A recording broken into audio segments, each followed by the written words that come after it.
Salut les furieux, je suis très content de vous retrouver une fois de plus pour une vidéo qui aujourd'hui va être un tout petit peu particulière. Vous le voyez, c'est pas une vidéo de drone, c'est une vidéo d'hélicoptère.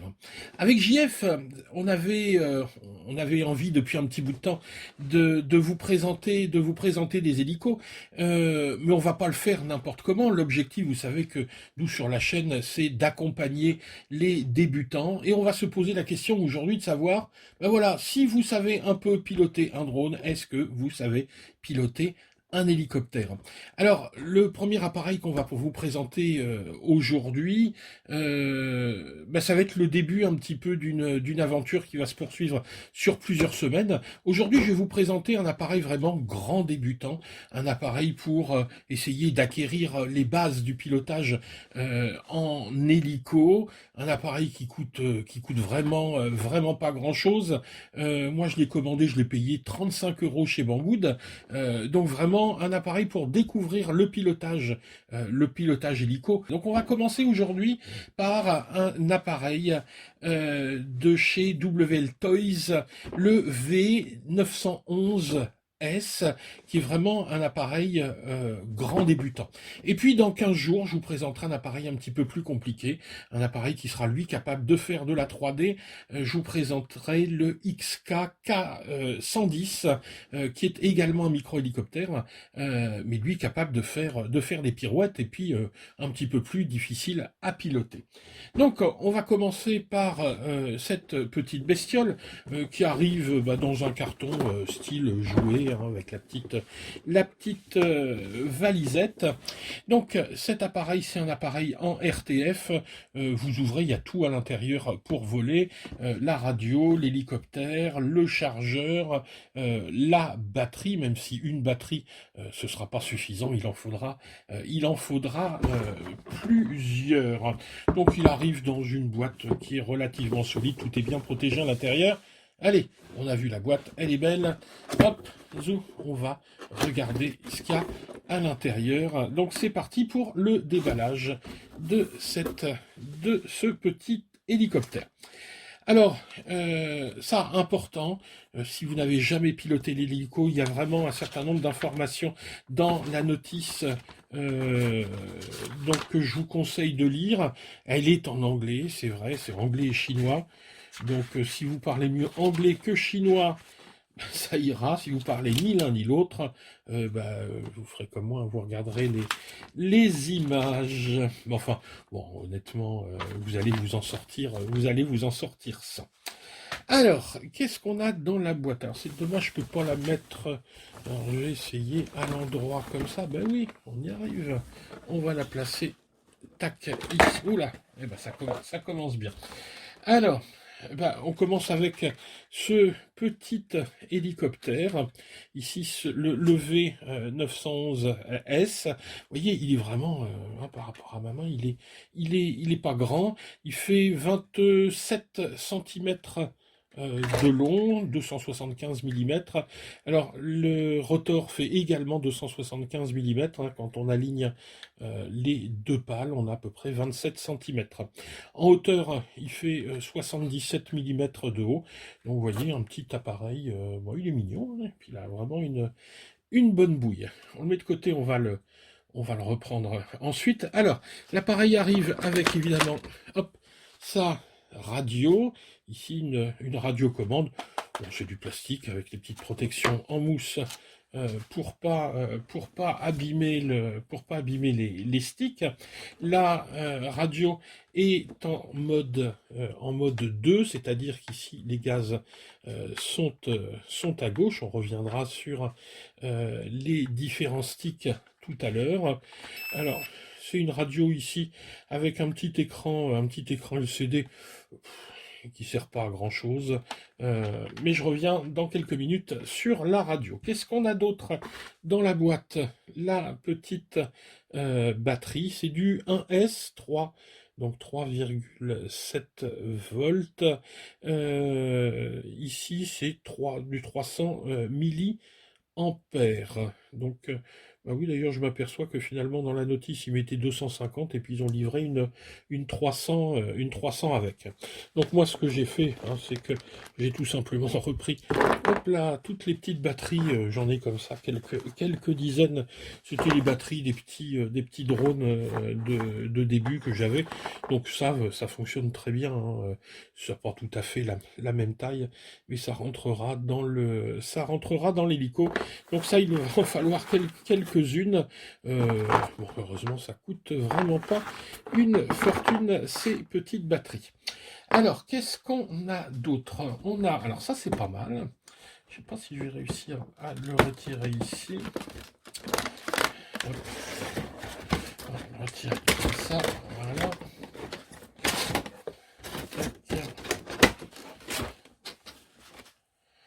Hop, alors. On a ici, alors ça va avec le petit câble de charge, un petit chargeur. Tac, on branche ça comme ça. La prise USB, vous la branchez soit sur un chargeur téléphone, soit sur l'ordinateur. Et là, ce qui est intéressant, vous voyez, c'est qu'on a deux prises. On peut charger comme ça deux batteries à la fois. Alors évidemment, dans l'appareil, il n'en livre qu'une seule de batterie, mais vous avez possibilité d'acheter des batteries en option. Donc il y a un pack, je crois, avec 4 ou 5 batteries. Donc là, vous pourrez recharger deux batteries à la fois. Bon, une batterie, ça met une quarantaine de minutes à peu près pour se recharger. Chargeur, le petit câble, qu'est-ce qui nous donne enfin un petit peu de spare. Alors, regardez, j'ai pas encore ouvert. Alors en spare ici, j'ai deux pales de rechange, un tournevis, une petite clé BTR, une couronne au cas où on casse la couronne d'entraînement principale, une petite hélice pour le moteur de queue. Ici, donc une hélice d'anticouple. Et donc voilà, les deux pales en rechange. Et on a fait le tour de ce qu'il y avait, dans la boîte. Alors, ça, on va ranger ça. Je vais mettre les petites batteries à l'intérieur. Et on va parler un petit peu de cet appareil et de ses possibilités. Et surtout de ce qu'on va apprendre, parce que l'objectif vraiment de cet appareil, c'est d'apprendre les bases du pilotage. Alors, la première chose, on va mettre ça comme ça, hein. On va se poser dessus, hein, à la limite, voilà. On va mettre l'appareil directement dessus. Alors, la première chose quand on regarde cet appareil, c'est de s'apercevoir que c'est absolument pas un birotor, hein, c'est-à-dire que ici vous n'avez qu'un seul rotor, et vous remarquez également que vous n'avez pas de petites barres stabilisatrices qu'on appelle les barres de Bell. Tiens, je vous mets la petite photo des barres de Bell ici, c'est pour ça qu'on appelle cet appareil un fly barless. Alors, bon, ça peut être un fly barless, c'est quand même, ça tient quand même un petit peu plus du jouet que de l'appareil de compétition. Cet hélicoptère, il a tout d'abord ce qu'on appelle un pas fixe, c'est-à-dire que il n'y a que deux cerveaux. On peut démonter ici la petite canopie pour s'apercevoir. On va voir ici, on a juste deux cerveaux qui vont permettre tout simplement d'activer ici le plateau cyclique en l'inclinant sur la gauche et sur la droite. Regardez, c'est ce que je vous montre ici, ou vers l'avant, hein, comme ça, pour permettre à l'appareil d'aller en avant ou d'aller sur les côtés. Pour tourner sur lui-même, c'est la petite hélice d'anticouple qui assurera, donc en tournant plus ou moins vite, elle permettra à l'hélicoptère de tourner sur lui-même. Alors par contre, sur cet appareil, il manque évidemment deux cerveaux, il en aurait fallu deux de plus pour changer le pas de l'hélice et pour lui permettre de souffler dans les deux sens et donc de se retourner. Donc ça, c'est un appareil qui n'aura pas la possibilité de faire de looping ou de faire d'acrobatie. D'ailleurs, c'est un appareil qui ne volera que en mode stabilisé. Donc c'est vraiment pour apprendre les mouvements de base, parce qu'il sera systématiquement, quand vous allez lâcher les gaz, alors qu'il soit dans n'importe quelle position, tac, il va se remettre à l'horizontale. D'ailleurs de façon un petit peu sèche, un petit peu brutale, rendant le pilotage pas forcément très souple. Hein, c'est quelque chose d'un petit peu mécanique, mais bon, ça a plus, comme je le disais, à voir avec un jouet qu'autre chose. Alors, on va regarder un petit peu la radio. Alors, la radio, bah, c'est un classique, hein, c'est une radio ici, 4 voies, qui va agir sur le moteur, tout d'abord. Donc ici, on va pas agir sur le pas des pales, mais uniquement sur la vitesse de rotation. Voilà. Donc, quand on fait ce mouvement-là, regardez, je vous mets une petite image, regardez. Hop, on monte, on descend, on monte, on descend en agissant sur ce stick ici. Au contraire, si j'agis sur celui-ci, si je monte, regardez la petite vidéo, je vais en avant, je vais en arrière, avant, arrière, c'est ce qu'on va appeler le pitch. Ici ensuite, comme ça, je vais aller sur le côté, à droite, à gauche, je vais incliner l'hélicoptère à droite, à gauche, hein, vous voyez ça, c'est ce qu'on va appeler l'axe du roll. Enfin, ici, je vais faire tourner l'hélicoptère sur lui-même, un petit peu comme une toupie, c'est l'axe du yaw, c'est ce que vous voyez, c'est ce que vous voyez là.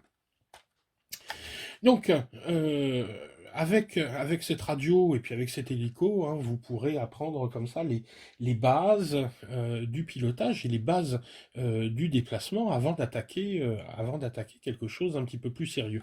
C'est vraiment indispensable, hein, si vous n'avez jamais piloté d'hélico, de passer par des machines simples, surtout très légères.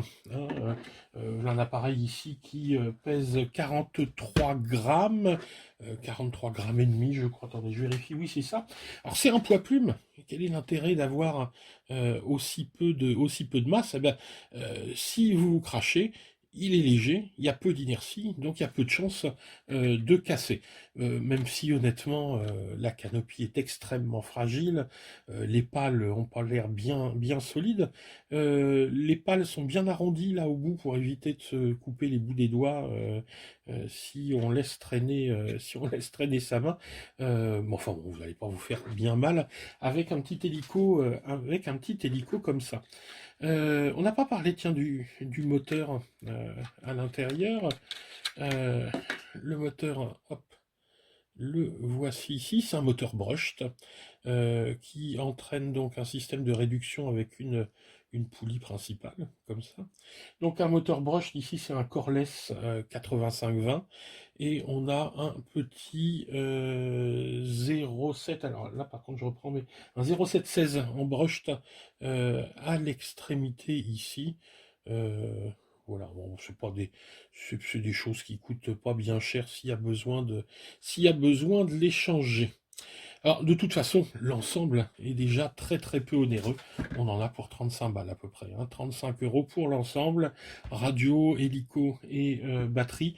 Donc, faut vraiment l'envisager comme un premier investissement pour apprendre les bases du pilotage. Et vous allez voir, hein, je vous montrerai après quelques images, que c'est pas si simple que ça. Et finalement, le problème qu'on va poser ici, c'est est-ce que si je sais piloter un drone, je pense que c'est mon cas, je sais à peu près piloter, je suis pas un super pilote, mais bon, je me débrouille avec des drones de course, et ben c'est pas si simple que ça, hein. Pour voler dans la maison avec cet engin-là, je vous avoue que j'étais pas forcément très rassuré, ça partait un petit peu, parce que ça valdingue un petit peu dans tous les sens, hein. On a quelque chose de beaucoup moins précis qu'avec un drone qui, hein, quand vous le laissez comme ça, il bouge pas. Là, ça drift de tous les côtés. Il faut constamment corriger la position de l'hélicoptère, qui en plus est très sensible au mouvement d'air. Là, ah oui tiens, on peut jeter un petit coup d'œil aussi au niveau de la radio. La radio, vous aurez besoin de 6 piles. hein, c'est presque les piles qui coûtent le plus cher là-dedans. Il y a un petit mystère, il y a une petite trappe ici qui s'ouvre. Je me demandais à quoi ça servait, parce qu'il n'y a vraiment rien dedans. Alors peut-être pour cacher de la drogue, hein, c'est possible. Euh, non, en fait, c'est l'ancienne version. On pouvait brancher directement ici le petit câble à l'intérieur pour recharger à partir des piles. Donc on rechargeait en USB, soit on rechargeait avec une petite prise qui est à l'intérieur. Bah, visiblement, sur la version S, parce que c'est le 911S, elle n'y est plus cette petite prise à l'intérieur. Alors on va voler avec cet appareil, on va voler quelques minutes. Sur la notice, ils nous disent 7-8 minutes. Si vous volez 3 minutes, 3 minutes 30, ce sera vraiment pas mal. On sent déjà au bout de 3 minutes 30, que la puissance baisse. Faut voler plein gaz pour garder l'équilibre de la machine. On volera pas non plus très très loin, hein, normalement, là, pareil, la notice dit 70 à 100 mètres, traduisez 40 mètres, hein, mais même honnêtement à 40 mètres, vous avez vu la taille du petit engin, vous le voyez plus, hein. Quand vous volez à 20 mètres, 15 mètres, 20 mètres, hein, c'est vraiment le grand diable de chaque côté de vous. Ça vous fait des distances, vous pouvez parcourir des distances comme ça de 40-50 mètres, mais vous éloignez jamais à plus de 20 mètres de vous, parce que vraiment il est tout petit. Puis c'est pas le but, hein. Le but du jeu, c'est vraiment de voler pas trop haut, de voler près de soi, puis de bien observer et de faire des exercices, hein. Alors, on va commencer par décoller avec le nez vers l'extérieur. Alors, un truc surtout quand vous pilotez, n'apprenez pas à piloter en regardant la queue de l'appareil, mais en regardant le nez. C'est lui, hein, votre repère. Ça doit surtout pas être la queue, parce que là, vous allez prendre de mauvaises habitudes. Donc, au départ, vous allez voler comme ça, puis ensuite, il faudra très rapidement faire des exercices où vous allez mettre le nez de l'appareil vers vous. Voilà, je pense qu'on a à peu près fait le tour de ce petit engin qui coûte pas cher. Donc c'est vraiment le début de ma série hélico. On testera un petit peu plus nerveux d'ici une quinzaine de jours. La semaine prochaine, je dois vous présenter. Alors attendez, bougez pas. Je l'ai sous la main. Hop, je le sors. Donc la semaine prochaine, on présentera ça. Et oui, le e-flight, le Nazgul 5. Et puis la semaine suivante, je vous présenterai le XK-110, un second hélicoptère, mais cette fois-ci 3D. Je vous garantis pas que d'ici là, je saurai piloter en 3D. Je fais du simulateur, mais ça suffira peut-être pas. Bref, on a du boulot. Bon, je vous laisse là pour la revue technique et on passe. Je vous mets quelques petites images de vol. Je vous remercie de regarder mes vidéos. Oubliez pas. Bon, c'est une petite, là c'est vraiment une petite vidéo, de mettre un petit pouce bleu pour nous soutenir. Je vous mets tous les liens de tout ça, le V911S, je vous mets vous irez voir aussi le XK-K110. N'hésitez pas, même si vous achetez pas, cliquez sur nos liens, hein, ça montre que vous êtes intéressé, puis ça nous aide aussi. Puis je vous mets le lien pour le Nazgul 5. Donc j'ai assez jacassé. Je vous laisse maintenant avec quelques images de vol. Et puis je vous souhaite un bon week-end. Allez, salut les gars.